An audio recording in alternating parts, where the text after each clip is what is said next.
Hi everybody, welcome to episode 26 of the Teesside Business Podcast. Today we're joined by Phil from Go Swim Academy. Thank you very much for coming and joining us.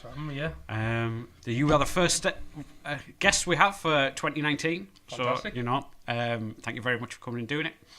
So we're going to jump in like we always do, is if you can start a little bit by telling us your career history, kind of like how you got started, the things that you've done, and the things that led to you starting up Go Swim. Mm-hmm.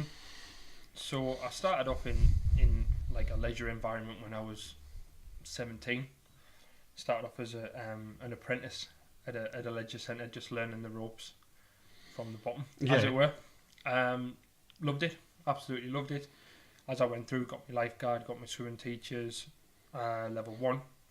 Started shadowing, got me level 2. This was probably within the first 4 years, something like that. Continued to teach and lifeguard and just really get some really good experiences working at a couple of different leisure centres and just really enjoyed it. Really enjoyed it. And then at the age of about 24, I thought, I want to try something else. I want to try going into like a private industry, 9 to 5. I thought that was where I wanted to be instead of starting work at 6 in the morning and finishing at 11 at night and weekends and this and that. Never see the sun throughout winter. Yeah, winter was more just hibernating in leisure. Really, that was the majority of it. I did 3 years of logistics, importing and purchasing, forecasting, this sort of stuff. Enjoyed it to an extent, but just knew that it wasn't really for me. Yeah. Sat in an office and I enjoyed the job, but I'm an outgoing person. I like to talk and communicate, and I just kind of felt like I was missing something. There was something at the back of your mind, kind of like going, "This isn't quite right." Yeah, I kind of felt like this is not what my personality is geared towards. Yeah, it's geared towards having conversations and chatting and communicating with people. Yeah, absolutely. But I'm glad I had that, because it made me realise how much of my passion was for teaching. Yeah. And being in leisure. So after about 3 years, I left that and got back into leisure at a private hotel club. And just by off chance, I got an opportunity from an old friend of mine who I knew through leisure. It was more an old friend through leisure connection, really. Said that a guy she knew had a little swim school, 20 clients a week. Did I want to come and do some hours for her, maybe 20-30 hours a week, and take over the swim school, because he was going to do his masters in paediatric nursing. Oh, okay. So she said, "Do you want to come up and do that?" So I hummed and hard, but I thought, yeah, go on, why not? I enjoy teaching. And it's what I wanted, to suit my personality type and whatnot. So I went up, and that was of April 2017.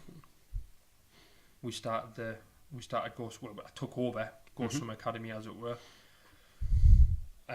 Started it with 14 clients a week, because as one left, some kind of fizzle out of it. So we started with 14 clients a week, and 19-20 months later, we're sitting at about 175 a week over 3 sites in the region: Gosforth, Durham, and Yarm. Which is absolutely phenomenal. So, it was kind of a bit of a rapid growth there. Over, a few little months. bit. And do you know what? It was just purely blind luck. Yeah. Leaving the private industry, going back into taking that chance of leisure. And it was one of them where, should I go for it? Should I not? And then I thought, well, what's the worst? Yeah. What's the worst that can happen? You take a risk. It doesn't work. No one dies. You go. Go back to what you were doing before. You just start again. Yeah. So, as it turned out, it was just right place, right time. Yeah. Which is a phenomenal thing. So, for anybody listening who's not quite sure what Swimming Academy does, can you give us a brief overview of exactly what you guys do? Yeah, so Go Swim Academy, we offer 1-to-1, so private lessons, and semi-private lessons, so 2-to-1 lessons across the region. We do that because we could go down the group lesson route, but I think when you've got 10 or 12, 15 kids in a class, it's very, very difficult to give them that one-to-one attention that they need. It's something that we've talked about with people who come on the podcast recently who are in education, like class size is something that, we talked about a lot with them. And obviously, one of the troubles that the education system's got is class sizes are getting bigger. And you've only got one teacher. Like, it must be horrible. Like, me trying to control and teach 30 kids must be, like, absolutely mental. Never, So, I don't envy them. No, not even in the slightest, no. But I think when you're going down the group lesson route, it's you're very generalised. Yeah. So you have to do generalised practices to develop front crawl, to develop X or Y. It's kind of it has to be a one size fits all kind of thing. Yeah. So what we can do, obviously, with the one-to-one, we can bespoke every lesson to each child. So based on ability, any additional needs, what they've done in the past, what kind of experience they've had. If they've had a really negative experience, the first thing we need to do is get that gone out of their mind. Yeah. Get their confidence up, and then that's when their natural swimming ability can come through. Yeah. I think so long as there's still a worry or a fear or a lack of confidence, you can never quite let your potential or your ability come through. And I think that's across the board in life. Not just swimming. When specific. people get like there's God knows how many books out there on like how to control like fear and nerves and how it holds you back from being able to do like it's the age old thing, isn't it, that you can walk across like on a curb and fine, but if you put that curb up 200 feet in the air, people would be scared to do something that they could perfectly do there. So it's like absolutely. And I think confidence is a huge part. Oh yeah, it's a huge part, and I think it's so underestimated, especially in kids. Yeah, hugely. I think people just assume that kids are they're just kids, so you just go and teach them the technique, but it's not. It's it's the confidence and their ability to control their body in the water and be able to spot hazards and dangers and what to do if it does go wrong. Yeah. If you do swim and you get tired or you're in an unfamiliar scenario that you don't, because it's not always in the nice quiet pool with Phil there. Yeah. And it's like, oh, I'm in a big deep pool and mum and dad are over there. And it's like, what do I do? Yeah.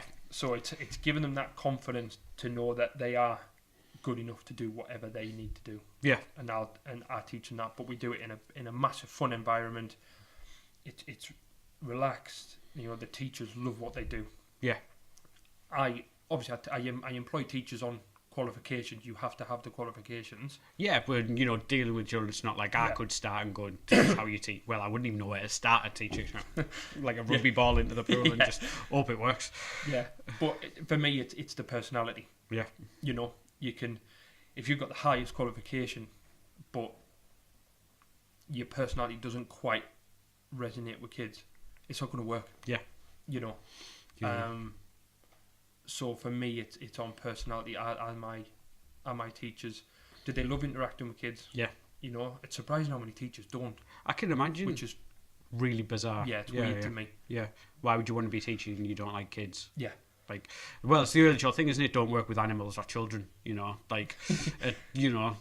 not the easiest thing to do at all. Because mainly, like when I really think about it, like children aren't like a rational being at all. Like like with my daughter and stuff, when she like, for a random example, she just decided that she didn't like love the bath one day, decided that she didn't like it the next. For no reason at all. Like there was nothing, and it's like you can try and explain it to them, like this is the pool, you can stand up or you can do this, it's not going to hurt you, but they don't operate like in a rational way that adults do. Like it's completely, like you said, like by emotion and things like that, and being able to teach that is just a bit crazy. Yeah, they completely operate on how they feel at the time. Yeah.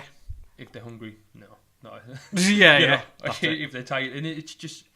But that's the beauty of the challenge. There's so many variables that can happen at any one time that you never have the same lesson. Yeah. We want each day, each week, whatever, it's always different. And there's so many different kids with so many different personality types. Yeah. And I think you have to have that ability to adapt. Yeah. Instantly as well. Yeah. and it's. But that's the challenge, and that's what I love. Yeah. That's what I love. It's built off. I started off my love of teaching, you know, and that's what I love to do. But it must be like incredibly rewarding when you see the kids, like when it clicks with them or they started doing it, especially if they were scared of the pool before or they had a bad experience, and then them coming through and being able to do it. It must be really, really rewarding to like work with children and see that bit of it. Like that must be phenomenal. Oh yeah, I mean, I think how grateful I am that I have the opportunity not only to work, to have my own business that's doing well. I mean, that's enough to be grateful for in itself. But the fact that I can do it, doing something that I love, you know, and you can see it, not even kids, adults as well, particularly adults who they've been restricted their whole lives, and then to be able to see that look on their face, like, oh shit, I can swim now. Like that fear's gone. And kids, particularly, you know, kids, they stand and they'll cry, they'll be terrified. Yeah. And then to see them jumping underwater and swimming up and down and doing all that, and you just think I've never found a job that provides me with that satisfaction. Oh no. The job satisfaction is phenomenal. So I think that shows in what we do. But that comes across like same as like. There's always the saying, isn't it? Teachers are born, not made, or teachers aren't made, they're born, or whatever the saying is. But it's like getting such like satisfaction out of it and stuff like that. But it's the ability to be able to do it and things like that. Like it's just such a it's an incredible thing to be able to do it. Yeah, I think a lot of the jobs I've had in the past, it's one of them where you always weigh up what you do against what you get paid. Yeah. Do you know what I mean? Like, if you come out with X, you think, now I'm doing all this. I'm only coming out with that. Yeah. You know, or a lot of people would do anything if you paid them enough money. Yeah. You know what I mean? Yeah. Like, whether they hated it or not. Take what we want to do, and that's fair. And if that's what people want to do, then fair game, because you've got to pay your bills. Yeah. At the end of the day. Yeah, we live in the real world, don't we? At the end and that's how the world operates. But it's one of those that if I did not have to worry about money ever, I would still do what I do. Which is a massive, you know, like that's a massive indication of like you're on like the right path or the right career path or whatever it may be. There's that, you know, regardless of it, you would still do, you know, like what you're doing. So, what are the kind of goals that you want to have for Go Swim, like in the short and the long term? Is it a case of starting more schools or moving into different areas, or like doubling down on what you're doing at the moment, bringing out your own lines of floats or suits, or like what kind of stuff are you looking forward to for the rest of this year and the future? So this year it's the limitations on it is pools. Yeah, obviously you've got to have a pool. You can only have so much time in a pool. Yeah, particularly where we are, because we work with a lot of top hotel brands. Is generally what we do. We find that the money we ask for is very reasonable in the market of one-to-ones. Yeah. But also we provide nice environments, which is a massive, you know, thing for children anyway. Nobody wants to go to a horrible pool to learn to swim. The one, no, it's cold and the change rooms are dingy and mean. And that's a massive thing that I didn't even think of till recently. Obviously, where we were chatting before, is like the temperature of the pool. Like if kids are cold, they don't want to do anything. Yeah. You know, and it's enough, like it's got to be a warm enough pool and stuff. Like I never thought of that before we started talking. Yeah, it's crazy. I mean, I teach 8 till 4 on a Saturday, so it's like 8 hours on a Saturday. Yeah. And if the pool's cold, it's a long 8 hours. Yeah. And you can, you know yourself in the winter when it's cold, you're much more miserable than you are in the summer. Oh, absolutely. So I think, and that's me as a fully grown adult. Yeah. With plenty of insulation. Yeah. And clothes on, you know, and you've got a little 3-year-old kid with just a pair of swimming shorts who's got to be in there. And it like if they're freezing, you can move them around as much as you want. It's still going to be cold. Yeah. So we work with really good brands that are big in the hotel market, worldwide brands. Yep. Which means they've had plenty of investment. The systems are sound. The pools are of the highest qualities, and so is the pool water and clarity and hygiene. And they're maintained regularly and all that kind of stuff. Yeah, and they're externally audited at least once a year. Yeah. But the pools are audited monthly. Yeah. So we know that the environment that we're asking out to put our children in and to other people to put their children in, which are their pride and joy at the end of the day. Yeah. that it's a safe environment. Yeah, absolutely. And that's absolutely key Yeah, to yeah. anything else. Mhm. So, so short term, really, we'll be looking for another pool. We've Yep. got one now in Yarm, Durham, and up at Newcastle. So, kind of the Yarm Middlesbrough way. Yep. You know, we just want, or even Yeah, yeah. It's like, I know you're already in Teesside already, but expanding more Yeah. into like the locales of it. yeah.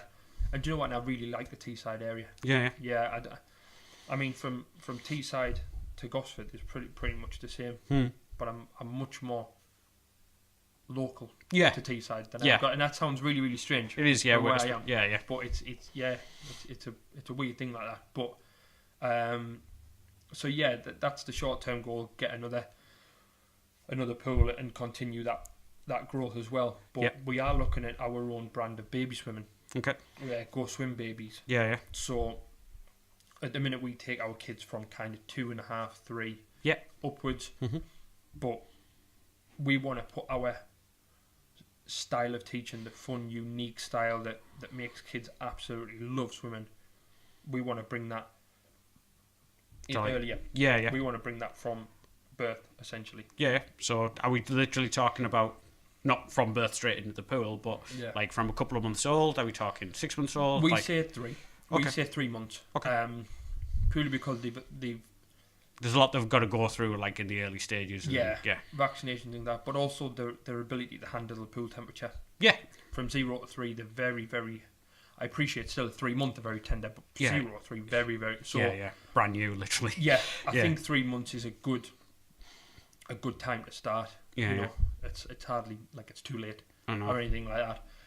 So what we wanted to do was bring our brand of fun teaching and obviously safe and controlled, but it's just really enjoyable. But the parents can experience that firsthand. So that bonding that the Yeah. parents can have with their child in a fun environment where the parent loves it and the child loves it, it's just a fantastic environment Yeah, yeah. for development. Mm. You know, for the relationship between parent and child, Yeah, yeah. but the child themselves, the baby themselves, you know, they won't grow up with that fear of water. Yeah. And the confidence side of it that we were Mm-hmm. talking before, you know, they must build confidence, you know, as they go on, like in their own abilities and stuff. They're interacting with other children and stuff and yourself, so it's definitely a positive thing for kids. Absolutely, and it's a good social side for parents as well. Yeah, yeah, especially for like new mothers and things like Mhm. that. Like there's a big like I know my wife had it and other members of our family have had it, but there's a lot in Teesside, especially where husbands work away, like whether it be offshore or where or they go back to work. Like us blokes get 2 weeks paternity leave, before we go back to work. So they start to build a relationship with people that they see all the time and stuff like that. So I know, like when we had like Gracie's first birthday party, my daughter, my wife invited people that she went to groups and stuff with. So Yeah. that, like the social side, I can see being a massive part of it. Yeah, I think it's good in it, but I think also that's where we maintain our standards very highly as well. Because if we slack in any way, shape, or form, the social side that we create Yeah. can make us or break us. Oh yeah, Because if we really let somebody down, yeah. that social side, It spreads, Yeah. and that's the climate for every business currently, and Yeah. it's something we talk about like a lot on the podcast. That it is that kind of thing where it's a great thing because it's how businesses grow, and obviously, you to grow from 14 clients to have like over 100 and multiple sites in such a short period of time is a testament how well you've built that environment, and obviously, it's such a trust thing for parents to give the children over to somebody that. If you hadn't done a good job, there was no way that would happen. You just wouldn't get people No. coming back. No. So that's definitely something like in the services for children. It's definitely a good thing. yeah, and it can be quite brutal in that way, But I like that because it keeps our standards high. Yeah. Not that we would ever consider slacking, but if you get to a certain level and you think, yeah, this is about how big I want it. We're comfortable now, and you start letting your standards slip. Yeah. You can go from all to nothing Yeah. Yeah. very, very quickly. Very quickly. So we don't. So I like that we've got that. Yeah. Not pressure, risk, but that threat there, isn't it? Yeah. you know. Which is running a business. Like completely. So. We'll talk about like business stuff in a minute. So, where is the Go Swim Baby stuff going to be? Is that that's in Teesside, isn't it? Where Yeah, we're starting at the Jury's Inn in Middlesbrough. Okay. So we're starting that a week today, Okay. 6th of February. Mm-hmm. We've got a Wednesday and a Sunday. We're starting that off. Yeah. We obviously we're doing some promotion for it as well, but we build our brands on trust. Yeah. You know, we don't just want to reach out and get anybody who's anybody in. If we start off with a couple of people, great, because then when those people really see what we offer, then they tell their friends, and then that's how we've grown Go Swim Academy, and that's the exact way that we will grow Go Swim Babies, purely on trust and through getting that reputation of doing things properly. Yeah, absolutely. You know, if my business never made a pound of profit, I'm really not bothered. Yeah, and I mean that genuinely, because if I can teach all of these kids to swim, I don't know what they're going to go on to do. Yeah, yeah. Are they going to find themselves in a situation where they need to save their own lives? Yeah, yeah. And I've not directly done that, but I've taught them the skills to do that. Yeah. Or can they help somebody else? And that's so it's more, I want to reach as many kids as I can across the northeast, and then long term nationally, to be able to swim and have a real positive experience with that. Obviously, the byproduct of that is the business makes money. Yeah. That we can then reinvest to then grow, and then it keeps going like that. But I'm not focused on the bottom line is a bit of performance, money. I'm not focused on profit maximization. It's service. Yeah. What can we do? And I'm not for 1 second sitting here saying that we're perfect. Yeah. And I love criticism. I love feedback from all of my clients. I ask them, look, anything we do wrong, tell me, and I'll improve it, and I'll listen. And I think that's key. I think if a client has something, or this wasn't quite right, or that, or maybe we could try this and that, we'll do it. And then the client thinks, you know what, they listen to me. Yeah. And which is massive, for client buy-in. But it's always like, I think with a lot of businesses, it's always a constantly evolving process. Unless people come forward, like, don't get me wrong, like they shouldn't take like billboards out or anything, but them to come forward and go, actually, would you mind doing it this way? Or why, even like, why do you do it this way? Well, we do it this way because of X, Y, and Z. Not only does it help them understand kind of what you're doing, but helps you as a business kind of like continue to cater for what they need. Absolutely, because I think this will be really good in that market. Yeah. But the market might think that it's this. Yeah. So who's wrong? Yeah. And you've got to go with what the market says and not what you personally think. Yeah. It's something that, like, again, we've talked about a lot in like our business as well. I really like the term, like, the market decides. Like, no, we can have like the perfect thing, but it's what the market chooses. Yeah. Like, you've got to kind of go through there. Like, we've all know the story of Blockbuster and stuff who said, no, the market wants videotapes and, and all that kind of stuff. And Netflix just, crushed them. So when it came to like starting up the business and things like that, obviously you've had rapid growth in a very short period of time. What kind of challenges did you initially face? Because obviously, we're starting up a business and running a business. There's a lot of people who listen to the podcast who are in the early stages of a business or are looking to set up a business. What kind of things did you do anything wrong to start with that you would do a bit different? Or what advice would you give to people like kind of starting out? Yeah, I mean, unless we want this to be like a 5-hour podcast, I tell you everything that I did wrong. But that's everybody when they start. That's completely normal, and I'm weirdly happy when I do things wrong. Not obviously like major things, but do you get what I mean? Like smaller things, because that's an opportunity to learn. Yeah, I think if you're always staying in your comfort zone and you only ever do what you know, then you're only ever going to stay where you are. Yeah. So going into a business, and I'd not long since bought a house with my girlfriend. Always a big risk to, two big risks at once. Yeah, it is. Because at the time she was going out from one industry and retraining into going to another industry. So this had to work. Yeah. So it was one of those where there was a little bit of pressure. Yeah. But it is what it is. There is always going to be pressure. So But it's good to have something snapping at you, or have a reason why you're doing it. Yeah. So I think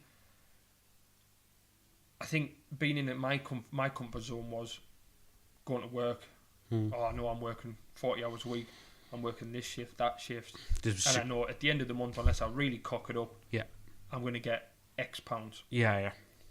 But every day, as a business owner, you essentially you wake up unemployed. Yeah.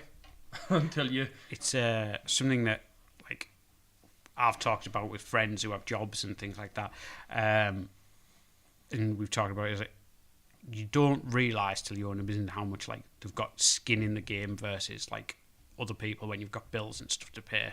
Like if I work for somebody else, like I could not turn up one day or I could not do my job that day. Chances are I'm going to get a slap on the wrist, but I'm going to get paid at the end of the month. If I do if I do 50% of my work for the month, I'm probably going to get told off a lot, but I'm still probably going to get paid at the end of the month. If we only did 50% of what we were saying, like that's it, it's game over. Like you don't have a position. So it's a lot.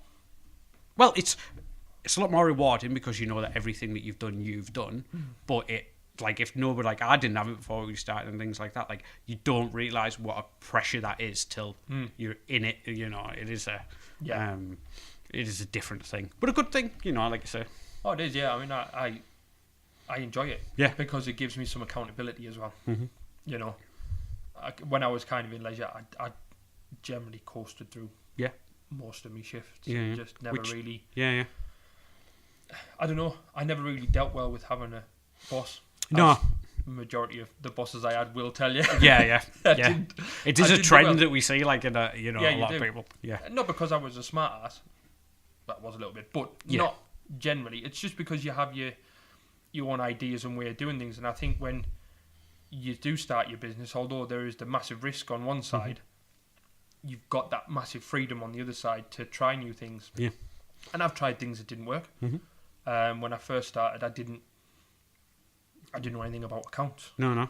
I didn't have a clue. No. You'd never like even think about it. No. You know, you don't like. No. There's no one ever wakes up one day and think, you know what? I think I'll learn about taxes and accounts.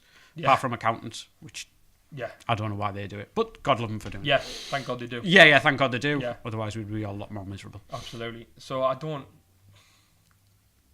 think the main thing I would say is kind of just put yourself out of your comfort zone, big time, and learn. Be willing to learn and embrace your mistakes. But I think, and don't underestimate what it takes. How much you have to do. That was a big one for me. So, but I just thrive on the pressure.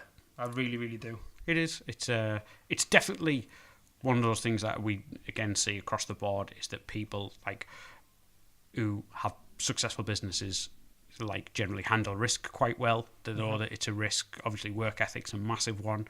I don't think we've had anybody in here who didn't have a ridiculous work ethic, who had like a fantastic business and like thrived off that pressure a little bit as well, not in a really sick little kind of way. That where that pressure does motivate them. Where some people think it'd be the worst thing ever. You know? And I think it depends on your personality. Like it's not for everybody. No, it's not. It's absolutely not. And whatever you want to call it, whether you work for yourself, you're an entrepreneur, whatever you want to call it, it's some people like that security of the working for somebody. I know it's secure. I've got that 40-hour a week set pay. Which a lot of my family do. I'm the only one in my family with my own business. I'm the same. It's not definitely like you do see some families who you can kind of start to see those trends. Like we have, like we were talking about the Teesside Philanthropic Foundation before we started, but Andy who heads up that, and Claire Preston, who are brother and sister, who are in very different fields, but still kind of share similar traits, like, being entrepreneurial in their family. But it's very common, like you say, that other people just aren't. No, a lot of people aren't, and I think what you were saying but there about work ethic, it's really strange because anyone who worked with me would probably back this up. When I worked for somebody, I again just coasted, didn't really have a fantastic work ethic. I Yeah. worked, obviously, but Yeah. nothing. Yeah, I don't know. I didn't have the passion to go to work. I was just going to work. Yeah, you to never go earn a paycheck. over and beyond, like you would No. never put extra in or that kind of stuff. Yeah. No, and I didn't even discover I had a good work ethic Yeah. until I started my own business, Hmm. and then it's kind of all you can think about. Yeah. But in a good way, not that you're always piling pressure and misery on yourself. Yeah, yeah. I think about the business 24/7, Hmm. but it never gets me down. Yeah. It's never like, oh fucking hell, like I'm thinking about this Yeah, again, or Yeah, yeah. it's like what can I do and what, and so It's like new stuff like filter into your brain all the time, and you know, Yeah. like, yeah. It's one of the things. Obviously, like a lot of people don't realize that that you can never quite turn it off. But sometimes having like downtime is good if you can, because that's when, like, I always like it's when I'm walking my dog or something like that. Like stuff filters into my brain, like solutions to problems or things we can do, and it's kind of when you turn down other stuff, like your brain just kind of like works on other stuff. It's a bit weird. It is strange how it just comes to you. Yeah, it's hard to describe people who don't like have it. You know what I mean? Who can just literally well, it's 5 o'clock, like, and I'm off from work, and now. And I can go home and just like Yeah. watch, Which you did watch before. telly for like 6 hours. Yeah. Like Yeah. you would, like when you were working in leisure and stuff. Like when you finish your shift, you probably never thought about it till you started again, or think, oh God, I've got to go to work today, and then you know.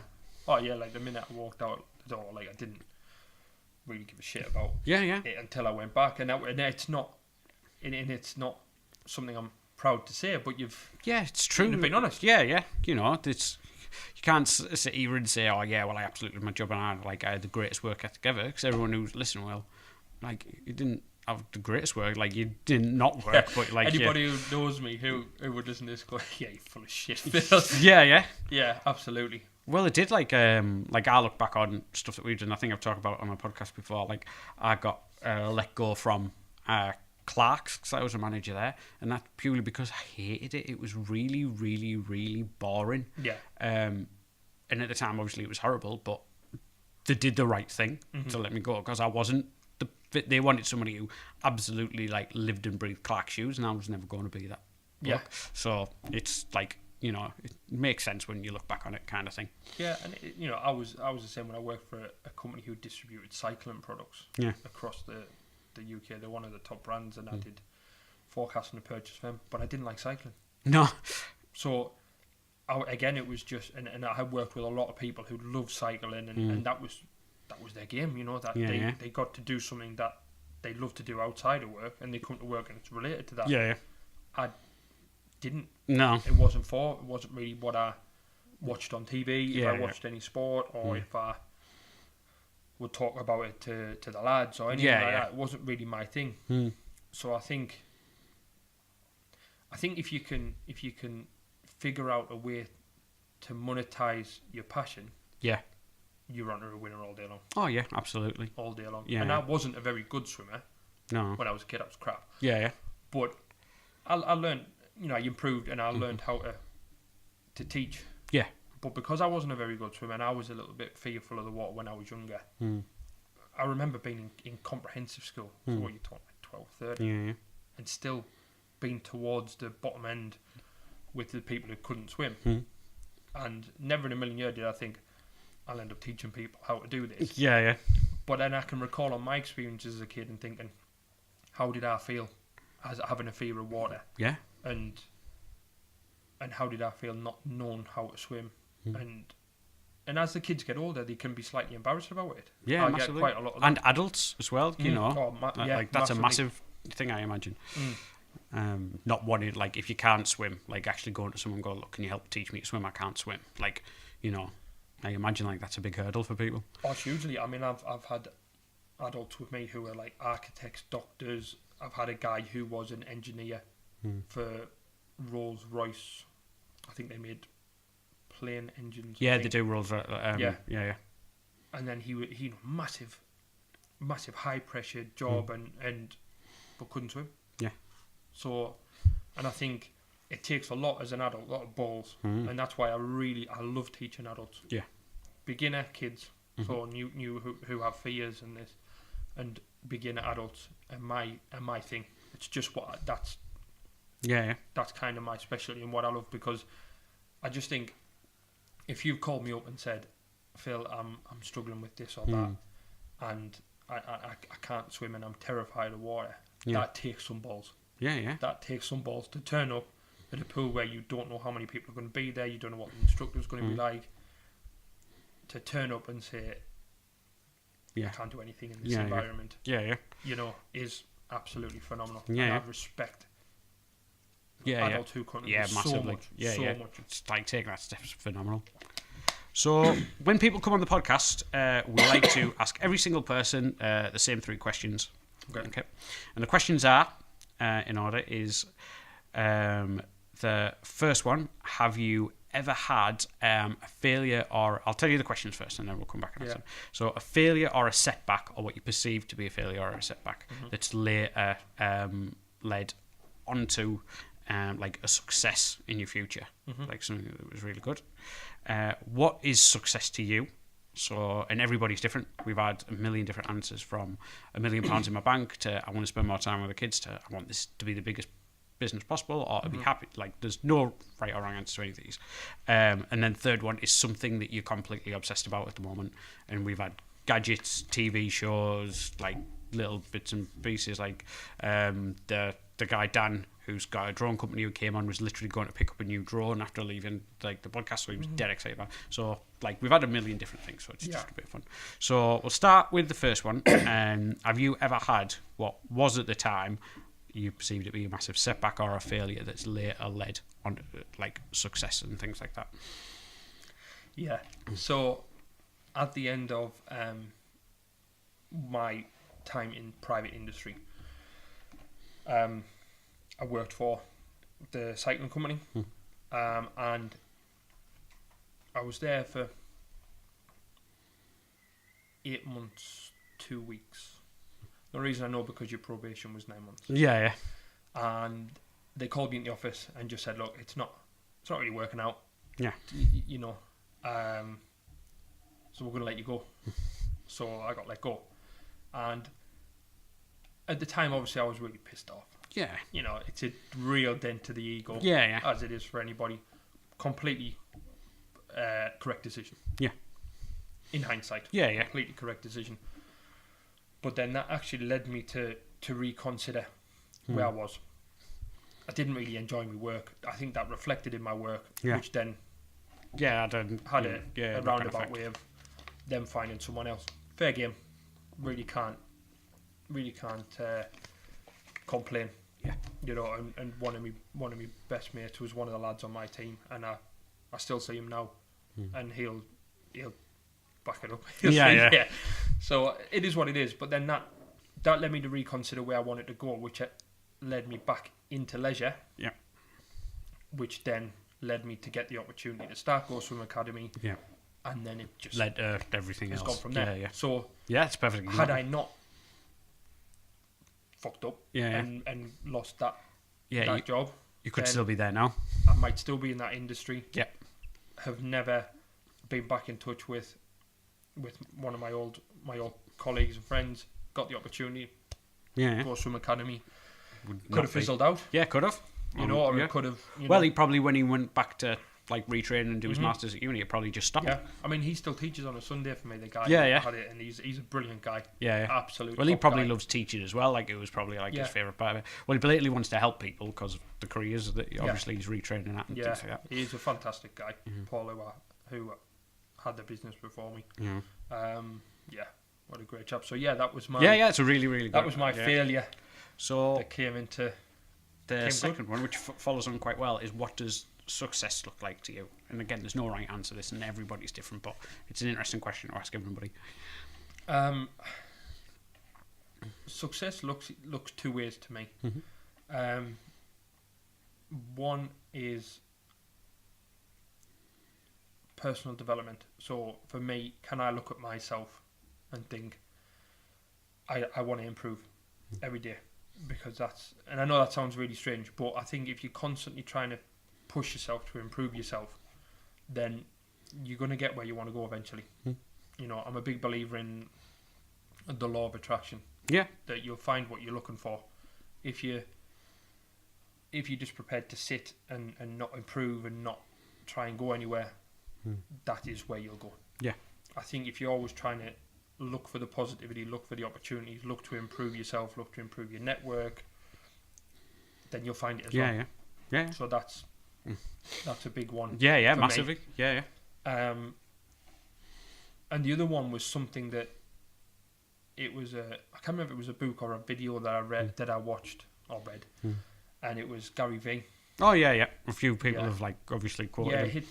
He hits home really well, and it was just about being happy. You know, if you can wake up every day and be happy, that's been successful, because you can have £1 million in the bank, but if you're miserable as doesn't count every day, what's the point? Yeah. What's the point? Because then you might have your big house, you might have your nice 50-60 grand car, but you're miserable in yourself. Yeah. You don't like your life on a daily basis. Your marriage is terrible. Yeah. You don't have the relationship with your kids. You can't spend time with your kids. Money's not. Yeah, it doesn't help, does it? No, money doesn't. And what money you have doesn't. That's not what you're remembered for. Yeah. You're remembered for what you do. Yeah. And massively. what you did as a parent, mother, father, sister, brother, whatever it is and it's the people that you leave behind that remember you, the legacy almost. Yeah. So I think that for me, I've never been a big materialistic person. I grew up in very, very humble beginnings. Yeah. Very humble beginnings. When I was really young, like, I had clothes passed down from me from my cousins who were older than me, because there was only me and my mum. I only grew up in a single parent household, so there was tough times. So I was never used to that materialistic environment when I was a kid, so I've never needed it. Never wanted it. It's a good thing. If I get a point in life where I can afford a lot of materialistic possessions, happy days. Yeah. But for me, it's just been happy. Yeah. And this is the happiest I've been in my entire life. Recently married 6 months ago, got the business, and I can wake up every day, spend some time with my wife, work during the day, you know, sometimes 12, 14, 16 hour days, and every minute of it is something I enjoy. Yeah. So it's phenomenal. That's success for me. That is how I class success. So because I wouldn't say class myself as successful now, but in my opinion, that's successful. So I don't need to squeeze every pound out of every swimming lesson. Yeah. I can afford to just to put that into servicing my customers and making sure that my customers are really happy. And then as the business grows, that's the way I look at it. So it's phenomenal. And then the last one was one thing that you're obsessed with at the moment. And it can be anything or anything.